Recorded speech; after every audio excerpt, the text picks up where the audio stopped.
45 సంవత్సరాలు అవుతున్నది. మేము వంశపరంగా మేము పశువుల ఇంట్లోనే చేస్తాం.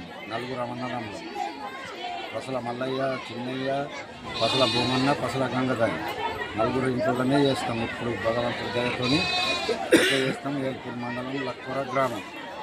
ఓకే, వేల్పూర్ మండల్ లక్కూర గ్రామము నాగమల్లన జాతర లక్కూర గ్రామంలో ఈరోజు 9వ తారీఖు జరుపుకోబడుతుంది. దీనికి జరపడానికి కారణం మెయిన్ పశుల పెద్ద మల్లయ్య, వీళ్ళు 5గురు అన్నదమ్ములు కలిసి ఈ జాతరని నిర్వహించడం జరుగుతుంది. అయితే దీన్ని ప్రత్యేకంగా ఇక్కడ జాతర మనకు లక్కూర గ్రామంలో 48 ఏళ్ళ సంది లేకుండే, 48 సంవత్సరాల క్రితం ఈ జాతర లేకుండే.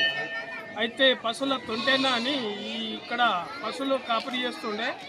అతను ఇక్కడ దేవుడు చూసి ఇక్కడ దేవుడు నిలిచిందని చెప్పేసి అతని ద్వారానే ఈ జాతర ఇక్కడ చేయడం జరుగుతుంది. దాని ద్వారా అతను ఇప్పుడు లేడు, కాకుంటే వాళ్ళ అన్నదమ్ములు 4 కలిసి ప్రతి సంవత్సరము ఈ దేవుడిని చేసుకోవడం జరుగుతుంది. ఈ జాతర ప్రతి సంవత్సరం డిసెంబర్ నెలలో సట్టికి సోమవారం రోజున వస్తుంది. కాబట్టి ఇక్కడ భక్తులందరూ కూడా లక్కూర గ్రామం నుంచి వచ్చి ఇక్కడ నైవేద్యాలు వేసుకొని ప్రతి వాళ్ళు కొబ్బరికాయలు నైవేద్యాలు వేసుకొని తొట్టెలు కట్టి సిడి తిరగడం జరుగుతుంది. ఇక్కడ విలేజ్ డెవలప్మెంట్ కమిటీ మొత్తం దీనికి బాధ్యత తీసుకొని ఇక్కడ ఈ జాతరని 3 రోజులు ఇక్కడ నిర్వహించడం జరుగుతుంది.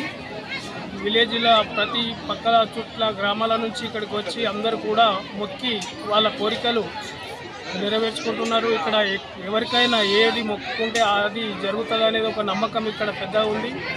కాబట్టి ఇక్కడ అంతా భక్తులు భక్తి శ్రద్ధలతో వచ్చి ప్రతి అమ్మాలు అక్కలు అందరూ వచ్చి నైవేద్యాలు వేసుకొని ఈ జాతర జరుపుకోవడం జరుగుతుంది. కాబట్టి గ్రామము మేము మా తాతల తరం నుంచి ప్రతి సంవత్సరము ఈ జాతర రోజు ఇక్కడ నైవేద్యం వేసుకుంటాము.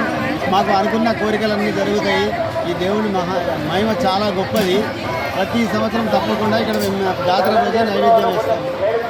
మాకు కొత్త పంట వచ్చిన తర్వాత నైవేద్యం వేయడం అనేది మా ఆనవాయితీ. ప్రతి వరి పంట రాగానే ఈరోజు వరి పంటతో నైవేద్యం వండి మల్లన్న గారికి సమర్పించుకుంటాము. మా కోరికలన్నీ నెరవేరుస్తున్నాం. మల్లన్న గారు మాకు ఎంతో మేము మేలు చేస్తున్నాం. మల్లన్న గారు